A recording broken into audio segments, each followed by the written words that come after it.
I've had times in my life where I've thought too much about regrets and stuff in my life, right? Yeah. And we've talked about that some in the past, like looking in the past too much, right? Or attaching myself to the past.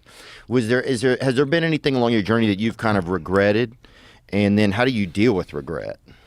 I mean, individual choices and mistakes, yeah, but ultimately you learn from those. So, like, no. Because, like, even the regrets, the bad things or the stupid things, you learn not to do bad things or stupid things. You know, all those things are beneficial in some way if you can get through them. You know, if you, like, did something that resulted in someone's death or something horrible like that, yeah, it'd be a terrible regret. But I've been very fortunate that hasn't happened. But the dumb shit that I've done or the bad mistakes that I've made, they've taught me. You know, you learn. Like, that's why failure is so important. Like, failing and fucking up and making mistakes, it's very important. That's how you learn. That's how the bad feeling that you get from something that you shouldn't have done or wish you didn't do or wish you did better. Like, especially failing at something where you half-assed it and you just feel like a fucking loser. Like, that just teaches you. It teaches you to get your shit together. Well, you have such a good ability to learn from those things. Some people, I think, kind of it's just like it gets repetitive for some people. That's dangerous. Yeah, it's dangerous to dwell on past mistakes because people sort of define themselves by the worst moments that they've ever had. And if that's the case, like, some people are stuck in high school. You know, they're stuck in failures that they had, like, when they were first getting jobs, and they always think that they're a loser, and they don't like the feeling of failure, so they keep low expectations so that they never have to feel that. You got to get through it. You got to get through bad feelings. You got to get through failure. It's very important, and you get through it by just picking yourself back up and moving forward and going. But it's hard for a lot of people because that sting. They never get over it, the feeling of failure. And they don't have a good support system, like good friends. Like, having a good community of friends is very, very important because you could feel like if a girl broke up with you and you feel like you're the worst. You're a fucking loser. Like, you're a piece of shit. But then you go out with your friends and you have a few laughs, and next thing you know, you're laughing and you're like, I'm all right. We'll be all right. And then maybe you meet a new lady. Yeah. Yeah. And she, like, picks you up and you're like, oh, we're going to be okay. And then you learn from the last mistakes. Yeah. That's life. It just, those feelings of failure are so hard. They're so hard to get over, and they overwhelm people, and some people can't get past them. And then every time some new thing comes up, when you have to rise to the occasion, you have to perform, you think about that time you failed, and it fucks your head up, man.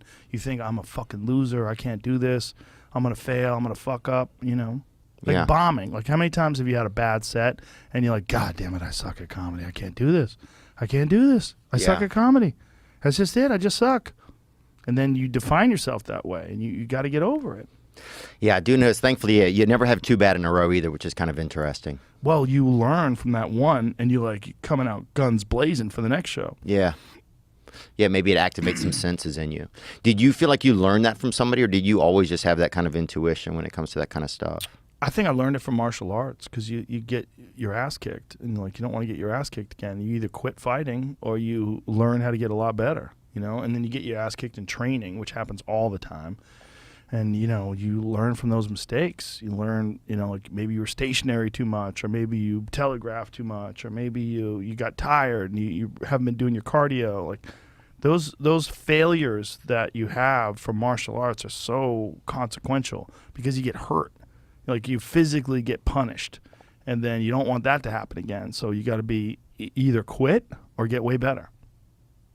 I like that. And that's great for a lot of my listeners. A lot of guys, or just, a lot of guys just trying to keep going in their lives, Yeah, with everybody. And my listeners, your listeners, anybody who's listening to people, just totally. People out there. Yeah. That's why there's so many self-help books. That's why there's so many motivational documentaries and motivational Instagram pages, is because people need stuff like that. They need something. And generally, the best version of it is coming from someone who's experienced fuck-ups and gotten through it. Yeah. Yeah, I appreciate it, man. You're like kind of like a library. I was thinking about the other day in a weird way. You're like kind of like a library. That's interesting. How am I a library? Because you just have all this information that's passed through you, and you're able to like kind of, you're almost like a cleaners at the cleaners. If you ask a question, then it goes and gets the information and brings it to the front, you know, and it's like wrapped up kind of. It's cool. That's a funny way. It's a nice skill, man. Because I was even listening to an old episode of ours, and there was information and like kind of suggestions and guidance you share with me in there that were still resonate with me today. So it's just pretty cool.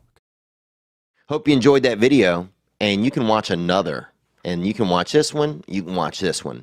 Different options, different choices. Some guy just brings you one option, not this guy. 2 options. Watch one, this one or this one.